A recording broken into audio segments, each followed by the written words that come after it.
So thanks so much for sort of laying the big picture for us. As I mentioned, my name is Amani Channel, and I'm a former broadcaster. So I'm used to the big cameras, the live trucks, all the gear. Now that I've been into social media for the past 6 years, and especially into mobile, pretty much all my gear can fit in this bag, all right? And my smartphone can do just about everything that I used to do as a broadcaster, pretty much. You can go live, you can record quality video, high quality audio. So I have a lot of, I call them toys, but these are really tools that you can use, which I'm gonna show in just a second. All right, so this is me and my iPhone 3GS. This was in 2009, actually. So now mobile's kind of coming of age, but you can see I have a kicker light mounted to it. That's actually called the Owly. Back when, for the 3GS, it's actually the same as this, but this is kind of a newer model. Owly doesn't make those models anymore. And then you can see out to the right of it, there's a little microphone that's actually connected to it too, and it's connected to a monopod. So, you know, it was my iPhone 3GS, you know, the first iPhone to shoot video, and I was already starting to dabble with, you know, video production because I was like, look, I can do all this in my pocket now with my mobile device. So mobile storytelling is really emerging right now. I mean, there are mobile filmmakers that are getting a little bit of buzz. It's really kind of a grassroots movement. There's also some broadcasters, some reporters that are also into mobile. They're called Mojo, or mobile journalists. And so Neil Augenstein is a radio reporter out of WTOP in Washington, D.C. And since 2010, he's kind of one of the early adopters as well. He hasn't used his traditional Marantz recorder since 2010. He's been using his iPhone to record all of his interviews. He edits his packages and emails them to his station. And he says his iPhone, just using the native iPhone recorder, is about 90% as good as the broadcast equipment. So that just gives you an example. Conrad Mess, I'm going to show you one of his films in just a second. He's an award-winning iPhone filmmaker, and when I show you his film, you're going to be like, wow, he did that with the iPhone. Yes, he did. Searching for Sugar Man. So this is a documentary, and they actually ran out of financing for the documentary, and they ended up shooting it, the rest of the documentary, on the iPhone using an app called 8mm, and it actually was nominated for, I think, an Academy Award or something like that. And like I said, the mobile journalism movement is also coming of age right now. So we're sort of seeing these content creators who are starting to use their mobile devices to share stories. And at the end of the day, it's all about the story, right? So it's not necessarily the content, but if you're able to tell the story, it's the message that becomes more important. So that's also something that's important to keep in mind. All right, so everyone is mobile, right? I think you took the quiz, and a few of us don't use tablets, but all of us have smartphones pretty much, right? I think as a US population, since we're all content creators, we probably skew a little bit heavier for the smartphones, but I think that it's like 56% adoption now of smartphones from the last report that I read. So why do we like mobile devices? Well, they're first of all affordable in terms of being able to, look, you can listen to music. I mean, it's your tape recorder. It's all those things now on one device. It's accessible, so it's always with you. It's inconspicuous, so it's, you can be in class. I have students who are like checking their smartphones during class. I mean, I catch them when I try to, but it's not very obvious sometimes. And they capture high quality audio and video, so I'm sure that all your iPhones capture HD video. They capture CD quality audio a lot of times. And what you can create with your smartphone is very shareable. So you can quickly, even if it's just a tweet or a photo, you can quickly send it to Instagram, to Twitter. You can upload a video directly to YouTube from your mobile device. So you can do everything basically now with what's in your pocket, like I just said. So those are some of the benefits of mobile. All right, so this is a short film I want to show you. It's about 7 minutes, so if you get bored from it, just let me know and we can skip through it. But I did want to, it's pretty amazing.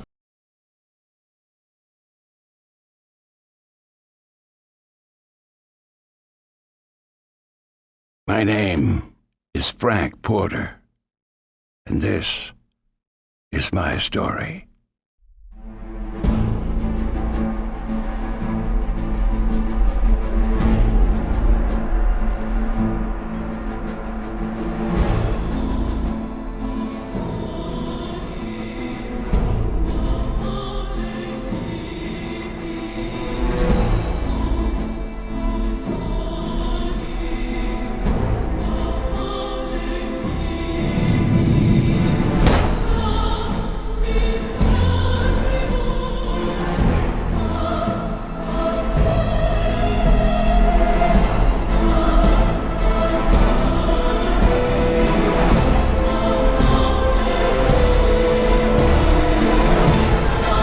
My name is Frank Porter.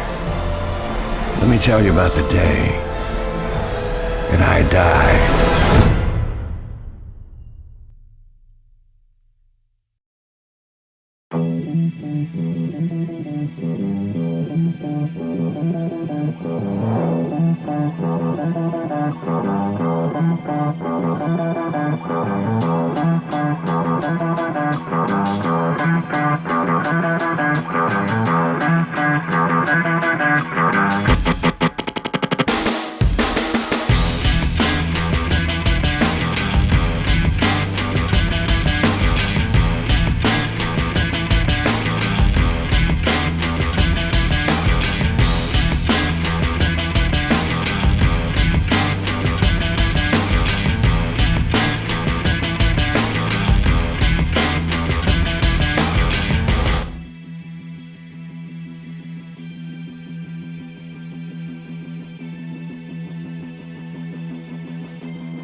As I told you before, let me tell you about the day that I died. For the very first time.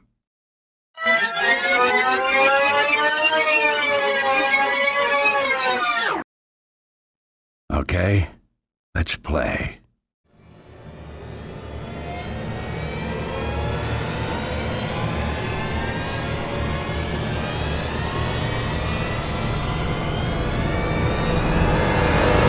Freeze! What the hell?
Game over.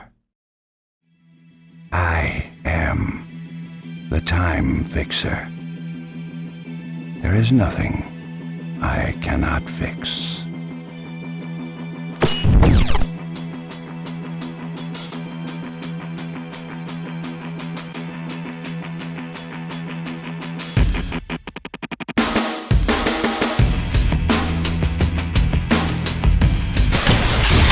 I forgot something.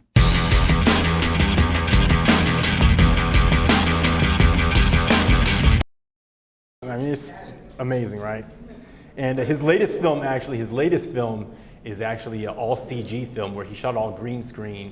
It's like it kind of has a horror theme to it, and he's in the post-production stage right now, so I've been following his updates, and he's just a really creative guy. Like I said, 2 years ago he made his first film, and he's continued to build upon his skills and his talents. So, all right, so I'm a journalist at heart, right? That's my thing. I'm a news reporter, a former news reporter. So I also have an interest, obviously, in mobile, and I think that mobile has some very strong applications for journalists as well. So there was a Trayvon Martin rally. I guess you all remember the story about Trayvon Martin. He was the 17-year-old who was shot and killed, and the guy who killed him ended up being acquitted. So, you know, I've been really wanting to experiment with some mobile storytelling, and you know, I love telling stories, and so I was like, you know, I'm going to go out with my iPhone 4S, and I took out some of the gear that you see here at the table. And since it was such a big, high-profile event, you know, people weren't really questioning the fact that I was asking them, you know, questions with my iPhone. And so I went and I took my iPhone, I took an application, I did all my interviews with my iPhone. I used that microphone right there, the Electro Voice 635A, which is a broadcast ENG mic, and I tracked it all in my iPhone, and I edited a package completely with my iPhone. So I'm going to show you that now. It is on my YouTube channel. Let me see if I can pull up Explore here. Here it is. All right. So this is the Trayvon Martin rally. Once again, I shot and edited, I uploaded it from YouTube. I did all of this from my iPhone. It's about 1:30, just like a traditional news package. So. What do we want? Justice! And when do we want it? Now! The brief downpour didn't deter thousands who rallied in downtown Atlanta to show support for Trayvon Martin and his family. Everyone with a reason for showing solidarity for the slain 17-year-old. Came out for everybody that's worked for us before this and for everybody that's worked now for us. For me, as a parent of 3 children, I certainly could sympathize with the Martin family. I do have a brother, and he's a little bit older than Trayvon Martin, so you know that's why it's so important that we're out here today rallying together. The peaceful demonstration happened in the shadows of the Martin Luther King Jr. Federal Building. The people here said this situation shows that the struggle for justice is far from over. It is important to understand that we are still subject to being scrutinized, unjustly scrutinized. Fulton County Commission Chair John Eves hopes this brings attention on other community issues. It was a great show of unity, and I think that a message should be heard by a larger community in terms of racial profiling, some of the injustices within the criminal justice system. They say it means not only rallying and praying, but working together to create the change they are seeking. Amani Channel reporting. Amani Channel coming in from the University of West Georgia, where I have all but complete. All right, that's not part of my presentation. Obviously, I create a lot of vlogs and that sort of thing. What's that? You were on a single stick for that? For the package? Yeah. I shot that all handheld, actually.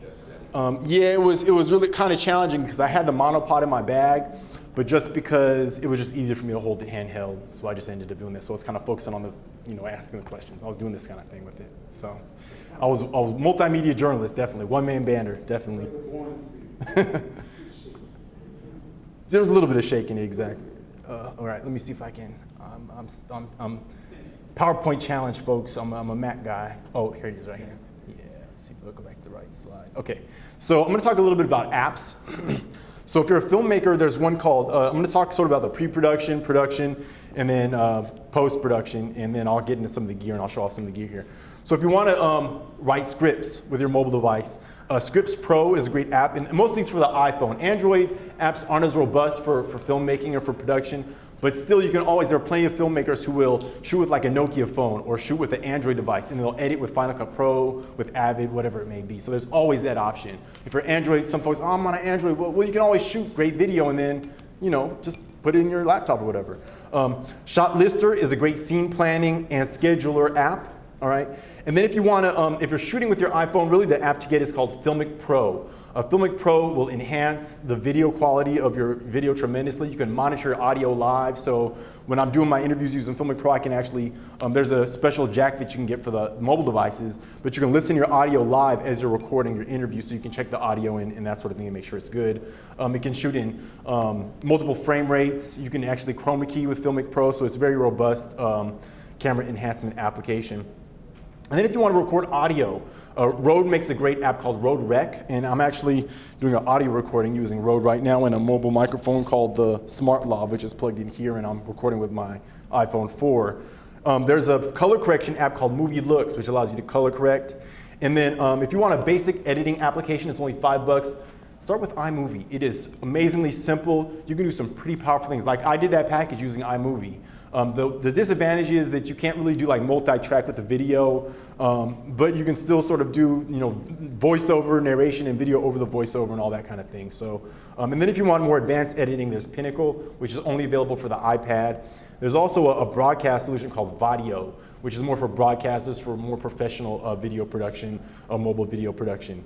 So once you have the apps, then of course you need to gear up. So this is actually the fun part of the presentation. All right, so of course, you know, mobile is the same as traditional video production. Don't think that since it's a mobile device, you can't do things, you know, like a pro. So if you're on an Android or iPhone, you might want to check out this adapter. This is a universal adapter. So some of this gear, like for instance, this works with the iPhone 4. It won't work with a 5 because it's just designed for a 4. But if you get like a universal adapter like this, you just slide your iPhone in. This is the iPhone 5 here. And then you can connect it to a tripod. All right, this is a monopod obviously, but it's gonna have the same thread. You just screw that in. Yeah, just, right? Yeah, it's easy to say, easy to show. All right, and then you're ready to go. All right, so you activate the camera. Now for the audio, you need a special cable called the TRRS or 4-pin cable. So you might notice on the headphones it has 4 rings instead of the traditional stereo two rings. And this is by a website called kvconnection.com. So one of these is for the headphones and one of these is for the mic. So you would just plug this in the mic, the headphone cable there. And then if you're using an XLR mic, you need to, you know, get another cable like this one. And then you plug this one in. And then this is what I did when I did the Trayvon Martin rally. Then I plugged in my handheld microphone. I think I had another XLR cable just because it was longer. And that's what I used, all right?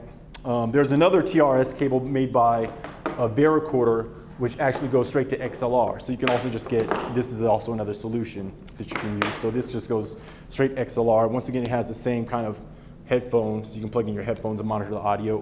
One thing that's good to do is always to check your audio when you're done recording. So even if you can't monitor your audio live, when you're done recording, at least check it, because the last thing you want to do is let a person walk away and there's no audio, because that has happened to me before. All right, now this is called the Focus, like I said. And so the Focus is actually a little bit more robust in terms of the capabilities, because it comes with lenses. So it comes with 3 lenses. It comes with a telephoto, a macro, and a wide angle lens. And this is for the iPhone 4. If anyone has an iPhone 4, you can slide it in here and test it out. But basically, it's the same kind of thing. Whoops. Anyways. And then you're able to, you know, yeah, I know. My brother told me this was going to break. My brother gave this to me like 3 years ago. He's like, yours still works? And now it doesn't. All right, so anyways. So there's the Focus. And then let me go over a couple of microphones here. So you can also like get like a hand grip, of course, if you just want to do something really simply. And there's some other microphones. So this is called the IXY mic, which is for iPhone 4s only. But if you want high quality, this is like a professional microphone, basically. It turns your iPhone into like a Zoom or something like that. Works really well. Like if you want to record a podcast, get this microphone. It works really well. And then if you're on an iPad, this is called the Padcaster. So once again, there's all sorts of mobile devices, and this has like you can connect a shoe to it, so you can connect the light, and you can plug in the mic through and then you can connect it to a tripod here. All right. This is a newer little device here.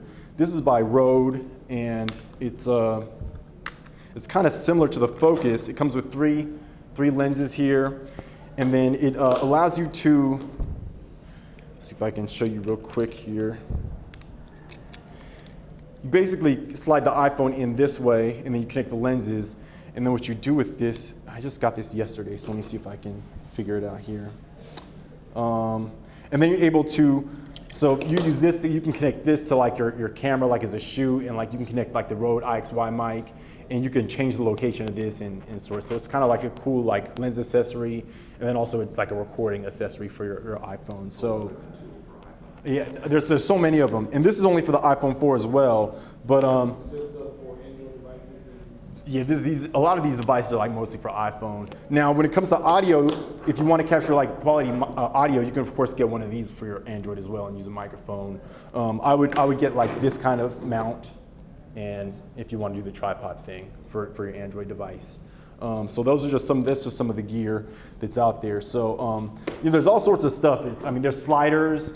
This is just like these are just some of the stuff I've collected over the last few months. All right, so if you have any questions, you want to come up and look at it, touch it, play with it, that's cool.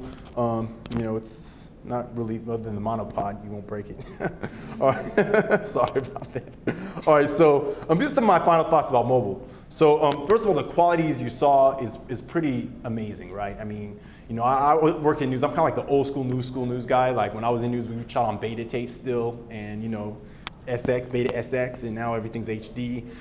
So comparatively to the beta, HD is obviously, your mobile device can capture the quality is way higher.